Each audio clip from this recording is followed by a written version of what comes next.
The Discourses of Christ of the Last Days.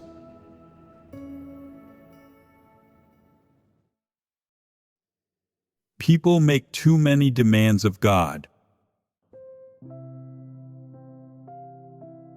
God asks people to treat him as God because mankind has been too deeply corrupted, and people don't treat him as God, but rather as a person. What is the problem with people always making demands of God? And what is the problem with them always having notions about God? What is contained within man's nature? I've discovered that, regardless of what happens to them, or what they're dealing with, people always protect their own interests and worry about their own flesh, and they always look for reasons or excuses that serve them. They don't seek or accept the truth in the slightest, and everything they do is in order to defend their own flesh and plotting for the sake of their own prospects. They all solicit grace from God, wanting to gain whatever advantages they can. Why do people make so many demands of God? This proves that people are greedy by nature, and that before God, they are not possessed of any sense at all. In everything people do, whether they are praying or fellowshipping or preaching, their pursuits, thoughts, and aspirations, these things are all demands of God and attempts to solicit things from Him. They are all done by people in the hope of gaining something from God. Some people say that this is human nature, which is correct. In addition, people making too many demands of God and having too many extravagant desires proves that people are truly lacking in conscience and sense. They are all demanding and soliciting things for their own sakes, or trying to argue and find excuses for themselves. They do all of this for themselves. In many things, it can be seen that what people do is totally devoid of sense, which is full proof that the satanic logic of every man for himself and the devil take the hindmost has already become man's nature. What problem is illustrated by people making too many demands of God? It illustrates that people have been corrupted by Satan to a certain point, and that in their belief in God, they don't treat him as God at all. Some people say, if we didn't treat God like God, then why would we still believe in him? If we didn't treat him like God, could we have kept following him until now? Could we have endured all this suffering? On the surface, you believe in God, and you are able to follow him. Yet in your attitude toward him, and in your views on many things, you don't treat God like the Creator at all.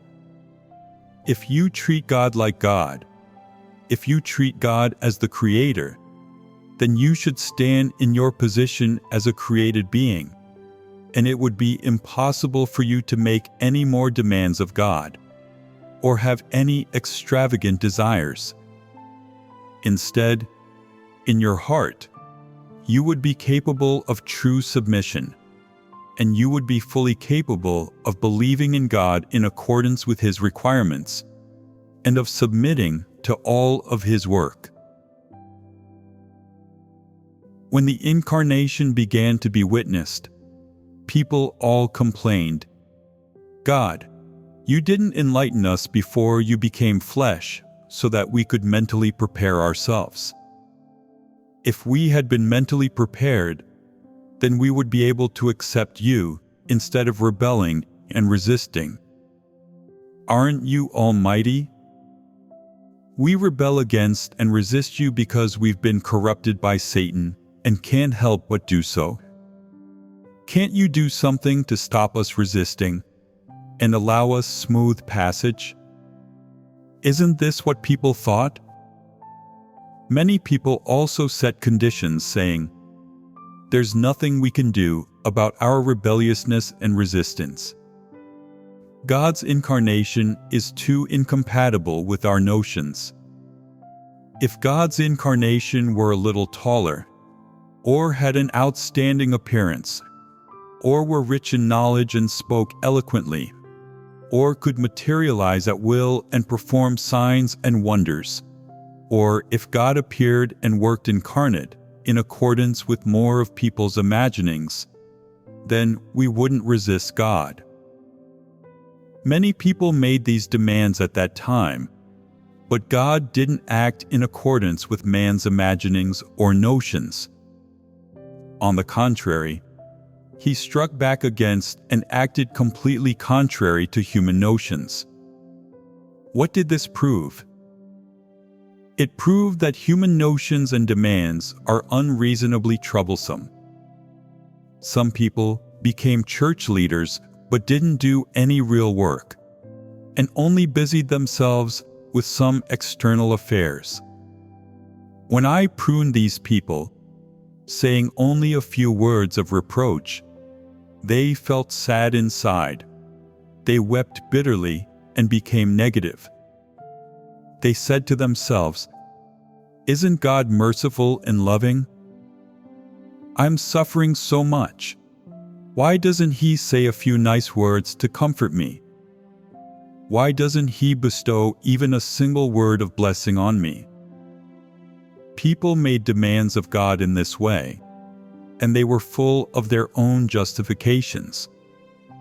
Some people felt they had capital because they had spread the gospel successfully to many other people. So after doing something wrong and being pruned, they argued, "I spread the gospel successfully to so many people without any reward, and now I've been pruned like this. I've suffered so much, and in the end, I was still pruned. Why doesn't God care about my feelings?" Do people who think like this have the truth in their hearts? Are these demands reasonable? If I comforted someone after pruning them, they'd think, "God is so good, I never thought He'd comfort me." But then, if I pruned someone else, and that person was particularly upset, and I didn't comfort them, that person would think, "Why does God comfort others after pruning them, but doesn't comfort me? God's not being fair to me." And there'd be notions in their heart. People harbor many unreasonable demands, imaginings, and desires in their hearts, which, at a certain time, and given the right environment, will come bursting out. For none of the thoughts, ideas, or demands revealed by man are compatible with God, and man's nature is full of satanic things. Everything he does is for himself. He is selfish and greedy. He has too many extravagant desires, and he is too filthy and too profoundly corrupt. People always make demands of God, no matter what the situation. What is the problem with this? Some people will pray to God when they are enjoying comfort, saying, "Oh God, protect me. Let me live in this state all the time." People also have demands when they're unhappy or in low spirits. "God, why won't you show me kindness? Why won't you enlighten me? Why are things so good for other people but so bad for me?" When met with adversity, people strongly demand that God change their environment. When things are going well, people's demands become even more excessive. When people obtain something, they covet more, and when they don't, they desperately want to obtain it. What do people want to obtain? They want to obtain the things they like, and what their fleshly interests require. Therefore, None of man's demands are justified or deserved. When I gave some clothes or things to use to a few poor families, some people were unhappy to see this. They thought, "Why does God always look after them but not me? God's not fair." Others didn't take it to heart at the time, and they thought, "It is already by God's grace that I am able to walk the path of believing in Him and follow it until now. I shouldn't pursue those material things." But after pondering on it afterward, they felt upset. When they felt unable to overcome that feeling, they prayed and temporarily stopped ruminating, but those things were still in their hearts. However they weighed them, their hearts still felt out of sorts, and they thought to themselves, "Where's God's righteousness? Why can't I see it? God doesn't handle any of these external affairs fairly or reasonably, so where is His righteousness manifested?" Then they changed their minds and thought, righteousness isn't the same as fairness or reasonableness, and they shouldn't be conflated. But they were still upset and unable to let the matter go. People are so concerned about a bit of material interest. It would be great if they could be equally concerned about the truth. Regardless, always making demands of God in one's heart is a part of their nature, and people who don't love the truth all love material benefits. In sum, all of people's demands and plots, demanding this and that from God, plotting here and there, are incompatible with the truth and at odds with God's requirements and will. God loves none of them. They are all loathed and hated by Him. The demands people make of God, all they pursue, and the paths they walk all have nothing to do with the truth. Some people think, "I've been working for the church for so many years. If I'm sick, God should heal and bless me." In particular, those who have believed in God for a long time demand even more from Him. Those who have only believed for a short time feel unworthy, but after a while, they'll begin to feel entitled. This is just how people are. This is man's nature, and no person is an exception to this. Some people say, "I've never made excessive demands of God because I am a created being, and I am not worthy of asking anything of Him." Do not rush to say that. Time will reveal everything. People's nature and intentions will be eventually exposed and burst forth one day. People don't make demands of God because they don't think it's necessary, or the right time, or because they've already made so many demands of God, yet they just don't realize that it's a demand. In short, people have this kind of nature, so it is impossible for them not to reveal it.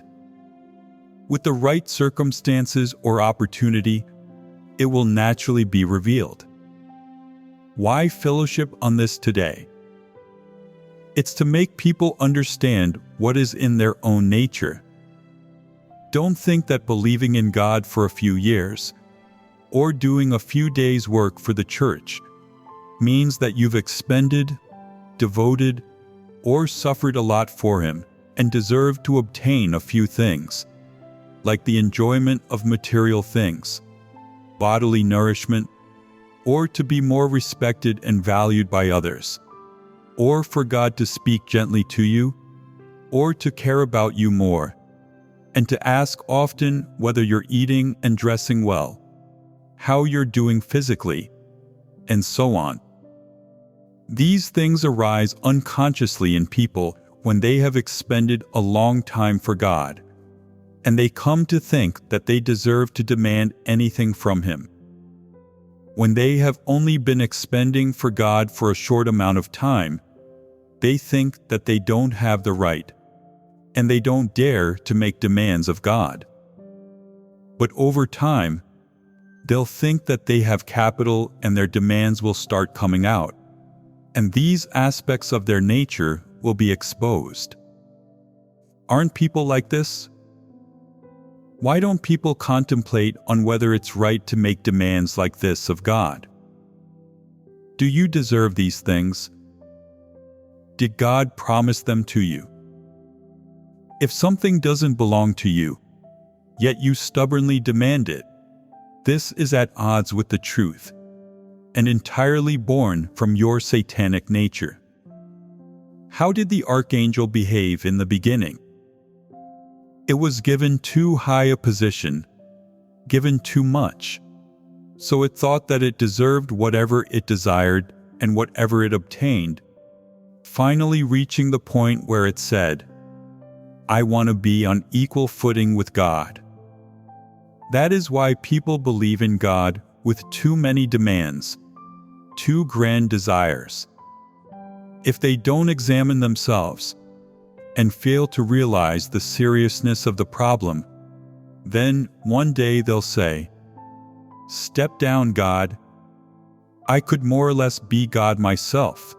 Or, "God, I'll wear whatever you wear, eat whatever you eat." People who have reached this level are already treating God as a human. Though people verbally recognize that God incarnate is God Himself, these are all just superficial words. In reality, their hearts do not have the slightest bit of submission to or fear of God. Some people even want to be God, and there will be trouble if their ambitions and desires swell to this degree. It is likely that a calamity will befall them, and even if they're expelled from the church, they will still be punished by God. Believers in God should treat God as God, and only by doing so are they truly believing in God. They shouldn't just acknowledge God's status. They should have true understanding and fear of God's essence and disposition, and be absolutely submissive. Here are a couple of ways to practice this. First, maintain piety and an honest attitude within when interacting with God, without any notions or imaginings, and possess a submissive heart. Second, bring the intentions behind everything you say, every question you ask, and everything you do before God to examine them and pray. Only by knowing how to practice in accordance with the truth principles, and with a basis in God's Word, will you be able to enter the truth reality. If you do not seek the truth, you will not only be unable to enter the truth reality, but you'll accumulate more and more notions, and that spells trouble. When you regard God as a person, then the God you believe in is a vague God in heaven. You will have completely denied the incarnation, and you will no longer acknowledge the practical God in your heart. At this time, you will become an antichrist and fall into darkness. The more justifications you have, the more demands you will make of God, and the more notions you will have about Him, which will put you in increasing danger. The more demands you make of God, the more it proves that you simply don't treat God as God. If you always harbor demands of God in your heart, then, over time, you will likely treat yourself as God, and bear testimony for yourself when working in the church, even saying, "Doesn't God bear testimony for Himself? Why can't I?" Because you don't understand God's work, you will have notions about Him, and you will not have a God-fearing heart. Your tone of voice will change, your disposition will become arrogant, and in the end, you will gradually come to exalt and bear testimony for yourself. This is the process of man's decline, and it is completely brought about by them not pursuing the truth. Everyone who walks the path of antichrists exalts and bears testimony for themselves, promotes themselves and shows themselves off at every turn, and doesn't care about God at all. Have you experienced these things that I'm talking about? Many people persistently testify for themselves, talking about how they suffer this and that, how they work, how God values them, and entrusts to them some such work, and what they are like, deliberately using particular tones while speaking, and affecting certain manners, until eventually some people will probably begin to think that they are God. The Holy Spirit has long since abandoned those who reach this degree, and while they have not yet been cleared out or expelled, and are left instead to render service, their fate is already sealed, and they are just awaiting their punishment. This has already happened in some places. A new believer saw that a certain sister spoke and appeared quite dignified and mistook her for God. When it was time to leave, this new believer clung to her thigh and cried, "Oh God, don't go. Oh God, I'll miss you." She clearly knew that she was not God, but didn't deny this or set the record straight. Does such a person have reason? She has no reason at all, and she is definitely no good. Some people are confused and ignorant, and treat somebody like that as God. This truly is a terrible thing. And to cling, crying, to her thigh is simply so ignorant as to be irredeemable. If you can treat a corrupt human who is of Satan as God, then in what way are you believing in God? Is that not believing in Satan? How confused must someone be to treat a person like God? If you believe in God, but you are unable to accept or pursue the truth, it is likely that you will be misled by others, and you will be liable to do foolish things and to go astray. Foolish and ignorant people are truly in danger. They are capable of doing all kinds of stupid things. People always make demands of God, asking Him to do this or that according to their own notions. You ask God to save you, to have mercy on you, to love you, to show you grace, all according to your ideas. In doing so, you are using your own ideas and your own methods to make demands of God, and to make God obey you.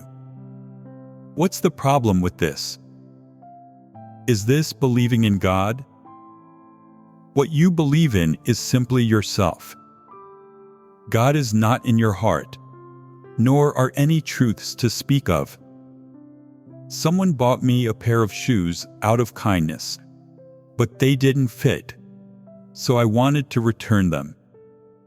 But then I thought if I returned them, he might misunderstand, so I gave them to another person to wear. He couldn't accept this when he found out, and said, "Do you know how much effort and money I spent, and how far I traveled to buy them? You gave them away so easily. Do you think it was that easy for me to earn that money? Give them back if you don't want to wear them. How could you give them to others?" I said, "I didn't commission you to buy me shoes. You bought and gave them to me, but they didn't fit, so I gave them to others to wear. Is that a problem? If I gave them back to you, would you not become negative and weak, and misunderstand me? Can't I make reasonable arrangements? Is it appropriate for people to treat me like this? It seems that people still have intentions and demands even when they offer something to God. Is this someone who understands the truth? When you offer something to God, it is no longer yours. It belongs to Him. God can do whatever He wants with it, and however He handles it is His business. People should have a bit of sense, learn to submit, and not always interfere with God's affairs. Is there sense in constantly arguing with God? When people buy things for me, they seem full of great kindness and love for God, but afterward they demand that I must like them, and complain if I do not. What's more, it's not okay if I don't use them. People make restrictions about whom I can give them to, and don't permit me to do this or that. People scrutinize and ponder on God all day long like this, thinking, why can't God satisfy man's desires? People are completely lacking in sense. They are so unreasonable. I've found that people all say, I must love God well and repay His love, but they don't have the slightest understanding in their hearts of what it means to love God. People's hearts are full of their corrupt dispositions. So how can there be love? Isn't talk of loving and submitting to God nothing but empty words? If people are so corrupt that they don't even have the sense of a normal person? The only things that are within people are notions and imaginings, resentment, extravagant desires, and their unreasonable demands. There is simply no love or submission within them. For people, love is just a goal to pursue, just a requirement from God. How many of them achieve it? How many have real experiential testimony? Now that you are all willing to pursue the truth and to strive to change your dispositions, how should you reflect on yourself when you make demands of God? Are your demands in line with the truth? What should your attitude be toward God? Have you ever contemplated these questions? Some people become arrogant after leading a few churches, thinking that God's house can't do without them, and that they deserve special treatment. People have a satanic nature, and the higher someone's position, the greater their demands of God become. The more someone understands doctrines, the more hidden and treacherous their demands become. They may not say them out loud, but they're concealed in their hearts. They are not easily discovered by other people, but who knows when the complaints and resistance inside a person might burst forth. That would mean even more trouble, and it would be likely to offend God's disposition. Why is it that religious leaders and celebrities who are antichrists are in more danger? The higher someone's position, the greater their ambitions become. The more someone understands doctrines, the more arrogant their disposition becomes. It is dangerous, therefore, to believe in God but to pursue status rather than the truth. God has expressed so many truths and revealed and eliminated from His house all those who do not love the truth, let alone those in religious circles. Do you see the necessity of God judging and chastising people? When people really understand the truth and have life entry, they will see the reality of their own corruption and feel that it would be dangerous for them to not pursue the truth. Right now, people don't understand their own nature at all, and even if they do have a little superficial understanding, It's just of doctrines, and they haven't gained the truth. Therefore, they don't think they're in danger, nor do they know to be afraid or to worry about themselves. Some new believers dare to say and do anything, but those who have experienced judgment and chastisement are different. They have somewhat of a God-fearing heart, and even if they harbor some notions, they don't dare speak them out, and they know to quickly pray, "Oh God, I've offended you." Some new believers dare to blurt out words of blasphemy without even thinking, saying, "God suffers? Suffers what?" Eating and dressing well, being hosted by people everywhere, that's not suffering. But I don't care about those things. I believe in the Spirit of God, not a person. They dare to deny the incarnation. These people have such audacity. They have no God-fearing heart at all. They aren't afraid of anything. They dare to say anything, and they all harbor demonic and beastly natures. If the above has a somewhat good impression or opinion about someone, some people say, "This is a popular and favored person in the church, who is well received in God's house." Does this sort of person understand the truth? Not in the slightest. The way they view things has completely exposed that everything in their heart is still of the world. It is a totally secular viewpoint and vibe. Can believing in God and reading His words have any effect on these people? They do not accept the truth at all, and their way of viewing things is the same as unbelievers. They are actually non-believers.